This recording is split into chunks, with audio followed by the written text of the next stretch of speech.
বাংলাদেশের আলেম ওলামা সুযোগ পেয়েছিল নিজের মতো দেশ গড়তে, কিন্তু বুঝলো না তারা, নিজ নিজ স্বার্থে নেমে গেল।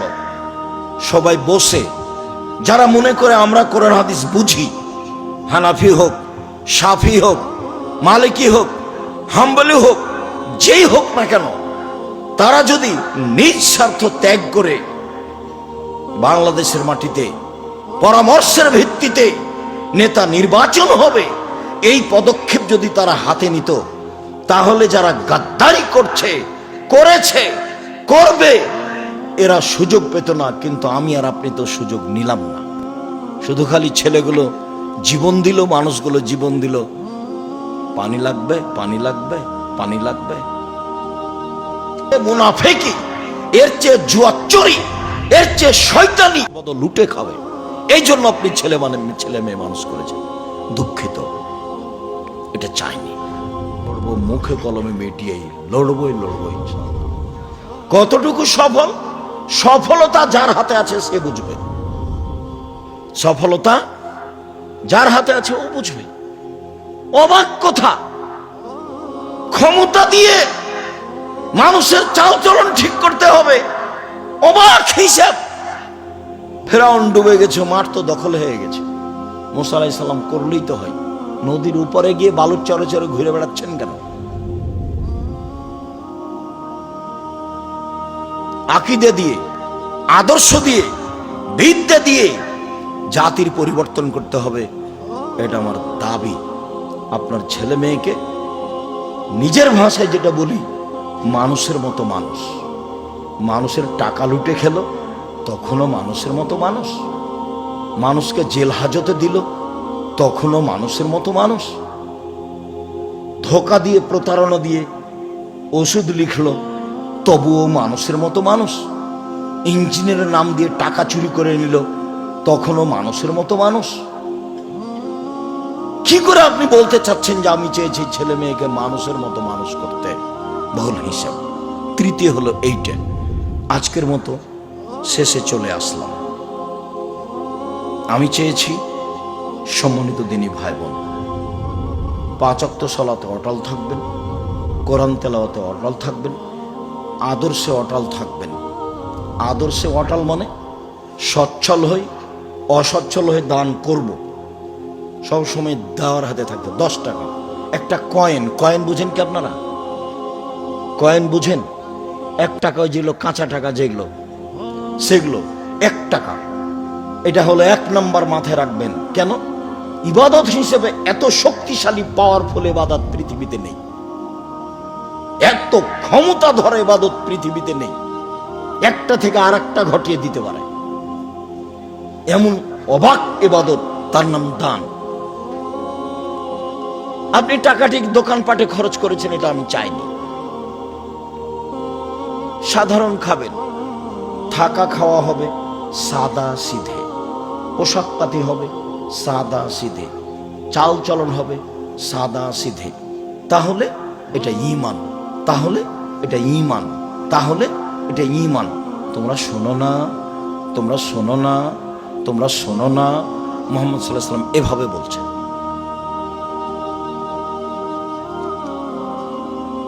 5 ওয়াক্ত সালাতে অটল, কোরআন তেলাওয়াতে অটল। আড্ডা পিটা চিরদিনের জন্য হারাম। দোকানপাটে, রাস্তাঘাটে মোবাইল নিয়ে সময় কাটানো চিরদিনের জন্য হারাম। সম্মানিত দিনী ভাই বোন, ছেলে মেয়েকে যে কোনো মূল্যে আদর্শ করতেই হবে, পরকালমুখী করতেই হবে। আপনার ছেলে মেয়ে জাতিকে পরকালমুখী করবে, জাতিকে আল্লাহকে চিনাবে, জাতিকে নবীকে চিনাবে, জাতিকে পরকালকে চিনাবে, জাতিকে ভাগ্যকে বিশ্বাস করাবে।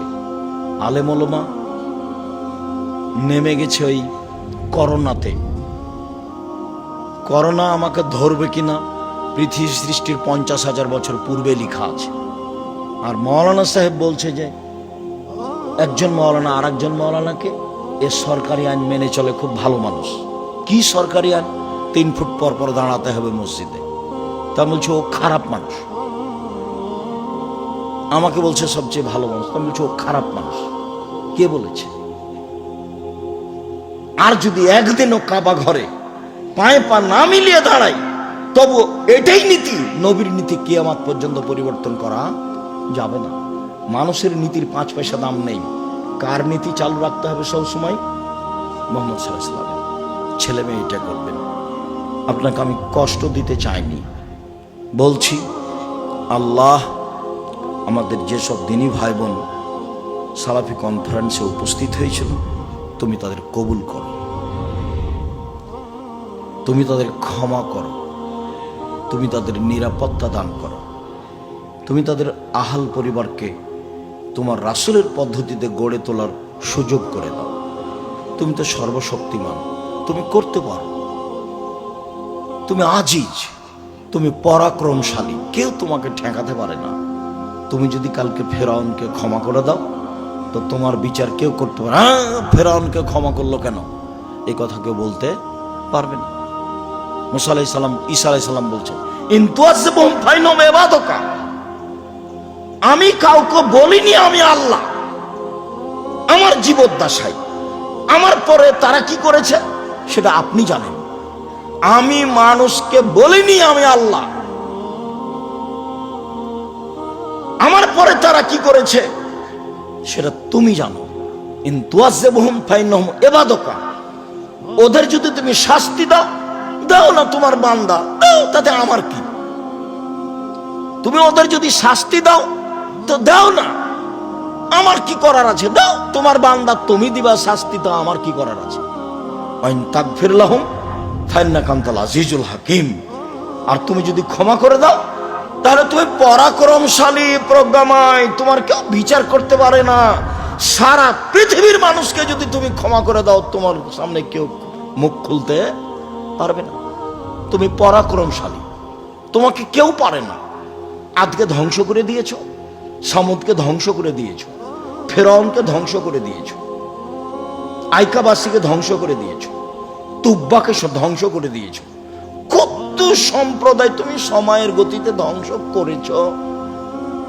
আদ সামুদের ব্যাপারে কথা বলছে আল্লাহ ফেরাউনকে, যে ফেরাউন তোর চেয়ে শক্তিশালী ছিল তারা অর্থ সম্পদে, তোর চেয়ে শক্তিশালী ছিল তারা জমিনে স্মৃতি নির্মাণে, এমন স্মৃতি নির্মাণ করে চলে গেছে তারা, কিয়ামত পর্যন্ত দেখতে পাবে মানুষ। আমি মনে করি পিরামিড তাদের কথা, তাদের তৈরি, আদ সামুদের। ওদেরকে ধ্বংস করে দিয়েছে, কেউ তার বিচার করতে পারেনি। ফেরাউনকে ধ্বংস করে দিয়েছে, কেউ তার বিচার করতে পারেনি। বেঁচে লাভ নেই। ক্ষমতা যদি দেখতে চান অন্যায়, সময় আসলে রক্ষা করতে পারে না কেউ। খুলনার অঘোষিত সম্রাট এরশাদ শিকদার, সময় আসলে ধ্বংস হয়ে যায় ক্ষমতা, কেউ টিকাতে পারে না। আর আপনাদের নেতৃত্ব সময় 45 মিনিট, এ তো খুব ভালোভাবে জানেন। এই হিসেবে তো জানেন ক্ষমতা দিয়ে, এইসব ক্ষমতা দিয়ে কাজ হয় না। আল্লাহ, তুমি আমার ভাইরা যারা এসেছিল তাদেরকে তোমার পদ্ধতিতে, তোমার শক্তি দিয়ে পরিচালনা করো, এটা তোমার কাছে দাবি। তারা যে উদ্দেশ্যে এসেছিল, কোনো জায়গাতে ভুল ত্রুটি থাকলে তুমি মাফ করে দাও, আর যাতে তাদের কল্যাণ আছে সেটা তুমি করে দাও। তুমি করতে পারো আল্লাহ, তুমি সর্বশক্তিমান। আমাদের ছেলেরা, শিক্ষক মণ্ডলীরা যারা আমাদের এই সালাফি কনফারেন্স লক্ষ্যে জীবন বাজি রেখে পরিশ্রম করে এসেছে, তুমি তাদের কবুল করো। আমাদের ছেলেরা অনেক কষ্ট করে গ্লারি নানান কিছু তৈরি করেছে, দেখলেও আপনাকে ভালো লাগবে। কালকের তাদের যেগুলি অল্প সময়ের উপস্থিতি ছিল, তা আপনার কাছে ভালো লেগেছে বলে আমরা মনে করি। আমরা মানুষ হিসাবে চেষ্টা চালিয়ে যাচ্ছি। আল্লাহ, তুমি আমাদের ছাত্র শিক্ষককে কবুল করো, তাদেরকে মানুষের মতো মানুষ করো, তাদেরকে এমনভাবে আলেম তৈরি করো তারা যেন জাতির কল্যাণে থাকতে পারে, তারা যেন জাতিকে পরকালমুখী করতে পারে, তারা যেন জাতিকে আল্লাহকে চিনাতে পারে। এটা তুমি করে দাও, তুমি করতে পারো। আল্লাহ, যারা প্রশাসনে রয়েছে, সহযোগিতা করেছে, তুমি তাদেরকে কবুল করো, তাদেরকে পরকালমুখী করো, তাদের আহাল পরিবারকে তুমি কবুল করো। আল্লাহ, আমরা যারা বিভিন্ন জায়গা থেকে এসেছি, তোমাকে সন্তুষ্ট করার জন্য এসেছি। যদি কোনো জায়গাতে ভুল ত্রুটি হয়েও থাকে তাহলে মানুষ হিসাবে বলছি, তুমি আমাদের মাফ করো, তুমি আমাদের ক্ষমা করো। আমাদের যারা মারা গেছে দিনী ভাই বোন, তুমি তাদের কবরের শাস্তি মাফ করো, তুমি তাদের কবরকে প্রশস্ত করো, তুমি তাদের কবরকে আলোকিত করো। যারা আমরা অসুস্থ বাড়িতে হাসপাতালে, তুমি তাদের সেবা দান করো, আরোগ্য দান করো। যারা আমরা বেঁচে আছি, তুমি তাদেরকে তোমার রাসূলের পদ্ধতি অনুযায়ী চলার তৌফিক দান করো। তুমি আমাদের জামিয়া সালাফে কবুল করো, তুমি সর্বশক্তিমান। জামিয়া সালাফের ভালোবাসায় নিজেকে বিলীন করেছি বলে আমার মনে হয়। আল্লাহকে বলছি, তুমি ভুল ত্রুটি মাফ করো, জামিয়া সালাফকে কবুল করো। তোমাকে মানুষ চিনবে, তোমাকে মানুষ জানবে, তোমাকে মানুষ মানবে। এ আশায় জামিয়া সালাফে গড়েছি, গড়তে যাচ্ছি, গড়ব ইনশাআল্লাহ। তুমি এটুকু কবুল করো। সম্মানিত দিনী ভাই বোন, পরকালের আশায় আল্লাহকে সন্তুষ্ট করার উদ্দেশ্যে আপনার ছেলে মেয়েকে ভালো মানের শিখিয়ে দিব, এই উদ্দেশ্যে দিন রাত পরিশ্রম করে যাচ্ছি। মানুষ মাত্র কোথাও ভুল ত্রুটি থাকতে পারে, থাকাই স্বাভাবিক। কাজেই আমি চাই আপনার যাওয়া আসাটা একমাত্র আল্লাহর সন্তুষ্টির জন্য হয়ে থাকে। এইটা আমি আপনার কাছে ঐকান্তিকভাবে দাবি রাখি। অন্যান্য প্রোগ্রামে গেলেন, গল্প করলেন, ঘুরলেন ফিরলেন, হাট বাজার করলেন আর চলে গেলেন, এটা আমি চাইনি, কোনো সময় এটা চাই না। এটা আমার প্রথম কথা। দ্বিতীয় কথা হলো এই যে কি আমল শিখলাম, কি আমল করব, তাতে বক্তব্য যা শুনলাম, যা বুঝলাম, এতে যদি কিছু উপকার হয়ে থাকে সেটা পালন করার চেষ্টা করতে হবে। আমি জীবনে কোনোদিন খ্রিস্টান আব্রাহাম লিঙ্কনের কাল্পনিক পদ্ধতি, নির্বাচন পদ্ধতিকে পছন্দ করিনি। এর বাস্তবতা আমি খুব ভালোভাবে জানি। আমার চোখের সামনে নির্বাচনের নাম দিয়ে মানুষ মানুষের রাস্তাঘাট বন্ধ করে, মানুষ মানুষকে জেল হাজত দেয়, মানুষ মানুষকে মারে, মানুষ মানুষকে হত্যা করে, মানুষ মানুষের টাকা পয়সা লুটে নেয়, মানুষ মানুষের মান ইজ্জত লুটে নেয়। কত ধরনের অন্যায় আছে, সর্ব ধরনের অন্যায় মানুষ লিপ্ত হয়। একজন আর একজনের সব সময় মুখামুখি শত্রুতায় থাকে। আসলে যারা এর নির্বাচন পদ্ধতি তৈরি করেছে তারা এগুলা আমাদের উপরে চাপিয়ে দিয়ে তারা ফিরিয়ে আছে। আমার অনুমান যে আব্দুল্লাহ যখন বক্তব্য দিচ্ছিল গত রাতের আগের রাতে, তখন মোটামুটি ভালোই বুঝেছি ঘটনা কি, এমন কেন হচ্ছে, এমন কেন হচ্ছে। এটাই তো তারা চাচ্ছে, যার কারণে হচ্ছে। রাসূল সাল্লাল্লাহু আলাইহি সাল্লাম তো এইটা চায়নি, যাতে মানুষের উপরে মানুষ ক্ষিপ্ত হবে, মানুষের অর্থ সম্পদ মানুষ লুটে নিবে, মানুষকে মানুষ জেল হাজতে দিবে। এটা তো রাসূল সাল্লাল্লাহু আলাইহি সাল্লাম চাননি। এটা তো শিষ্টাচার নয়, এটা তো আদব কায়দা নয়। রাসূল সাল্লাল্লাহু আলাইহি সাল্লাম বলছেন, আলা তাসমাউনা, আলা তাসমাউনা, আলা তাসমাউনা, তোমরা শুনছো না, তোমরা শুনছো না, তোমরা শুনছো না, আন্না সাজাজাতা মিনাল ঈমান। সাদা সিধে, সাদা সিধে চলা, থাকা, খাওয়া, পড়া, কথা বার্তা সব হবে ঈমান। আর যখনই একটু উলট পালট হবে তখন তা আর ঈমান হবে না। ভদ্র আচরণ, নম্র চালচলন, ভালো আদর্শ, ভালো চালচলন, মধ্যম পন্থায় চলা, ধীরস্থিরতা অবলম্বন করা, নবীগণের স্বভাবের 24 ভাগের এক ভাগ, 25 ভাগের এক ভাগ। সম্মানিত দিনী ভাই বোন, আমি আপনার কাছে চেয়েছি এইটা যে মানুষের প্রতিশোধ নেব না, প্রতিবাদে যাব না, হক হিসাবে যতটুকু বলতে পারি তা বলবো। প্রতিবাদ করে, প্রতিদ্বন্দ্বিতা করে হক বলবো, এটা আমি চাইনি। প্রতিশোধ নিতে হবে না কারো। মানুষ অন্যায় করেছে, ধৈর্যের পরিচয় দিতে হবে, ছাড়ে থাকা জামিনাল গাইজ। রাগ দমন করে যে, রাগ দিয়া কাজ নেয় না যে, সে জান্নাতে চলে গেছে। অল আফিনানিন নাস, মানুষকে মাফ করে যে, মানুষকে মাফ করতে হবে, মানুষের উপরে ক্ষেপে উঠতে হবে না। এই স্বভাবে আপনাকে গড়তেই হবে যে কোনো মূল্যে। ছেলে মেয়ে, আহাল পরিবার, দেশবাসী, গ্রামবাসী, এলাকাবাসী, প্রতিশোধ নিতে হবে না। সচ্ছল অসচ্ছল অবস্থায় দান করতে হবে, রাগ দমিয়ে চলতে হবে, মানুষকে ছাড় দিতে হবে, মাফ করে দিতে হবে। আল্লাহ তাআলা এই তিনটাকে জান্নাতের মাধ্যম হিসাবে উল্লেখ করেছেন। আমি দ্বিতীয় যেটা বলতে চেয়েছি সেটা হলো এইটা যে প্রতিশোধ নিব না, ছাড় দিয়ে যাব, মাফ করে দিয়ে যাব। শিষ্টাচারে 1 নম্বরে থাকার চেষ্টা করব। এইটাতে থাকার জন্য আমি আপনাকে অনুরোধ জানাচ্ছি, এই জন্য যে ভালো চাল চলনের নেকি বিচারের মাঠে নেকির পাল্লায় সবচেয়ে ভারী নেকি হবে। হজের নেকি যত ভারী, ভালো চাল চলনের নেকি তার চেয়ে 1,00,000 গুণ বেশি ভারী। উমরার নেকি যত ভারী, ভালো চাল চলনের নেকি তার চেয়ে 1,00,000 গুণ বেশি ভারী। সালাত, সিয়াম, জিকির আজকার,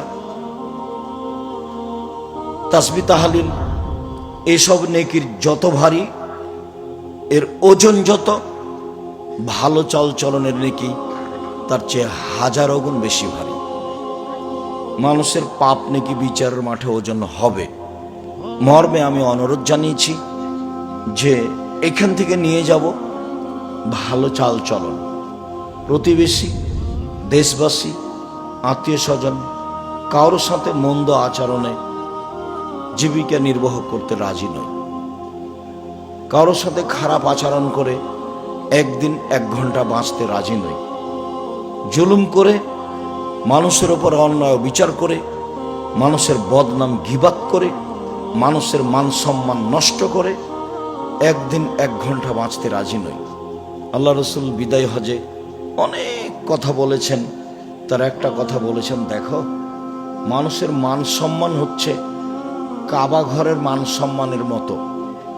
দেখো মানুষের মান সম্মান হচ্ছে হজের দিনের মতো। দেখো মানুষের মান সম্মান হচ্ছে মক্কা শহরের মতো। মানুষের মান সম্মান রক্ষা করার চেষ্টা করো। জাহেলিয়াতকে ভেঙে দিতে হবে।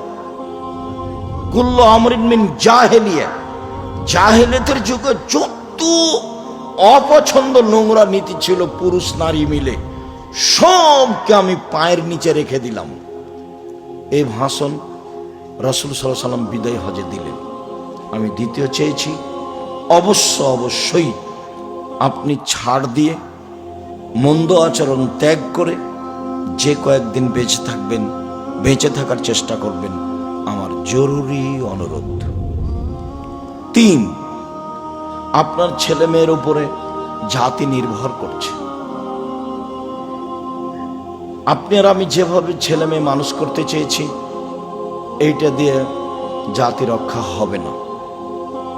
বাংলাদেশের ছেলে মেয়েরা শিক্ষা অর্জন করে ঠাকুরের গান বলে, ওমা তোমার আকাশ তোমার বাতাস। বাংলাদেশের ছেলে মেয়েরা শিক্ষিত নয়। বাংলাদেশের ছেলে মেয়েরা শিক্ষা অর্জন করে শহীদ মিনার তৈরি করে। শহীদ মিনার তৈরি করে ওদের কি হবে? এখন যে 2000 মানুষ মারা গেলে এদের কোন মিনার তৈরি করতে হবে? শহীদ মিনার যদি তৈরি করতাম তাহলে সাইয়্যিদুশ শুহাদা হামজা ইবনে আব্দুল মুত্তালিব, একবারে আদম থেকে নিয়ে কিয়ামত পর্যন্ত যত মানুষ শহীদ হয়েছে, যত মানুষ শহীদ হচ্ছে, যত হবে কিয়ামত পর্যন্ত, সবার চেয়ে দামি মানুষ হলেন হামজা বিন আব্দুল মুত্তালিব। শহীদ হিসাবে শহীদ মিনার তৈরি করলে তারই শহীদ মিনার তৈরি করতাম। তাহলে আপনি জাতির জন্য ছেলে মেয়ে মানুষ করতে পারেননি। ছেলে মেয়ে মানুষ করেছেন, ও হলো চোর ডাক্তার, ও হলো প্রতারক ধোঁকাবাজ ডাক্তার, রাসূলের আদর্শ বুঝেনি। তাহলে আপনি জাতির জন্য কি ছেলে মেয়ে মানুষ করলেন? আপনার ছেলে মেয়ে জাতিকে রক্ষা করতে পারলো না। বহু জায়গাতে আল্লাহ কোরআন মাজিদে বলছে, ফেরাউন তার সম্প্রদায়কে সৎ পথ দেখাতে পারেনি, ফেরাউন তার সম্প্রদায়কে সঠিক পথে পরিচালনা করতে পারেনি।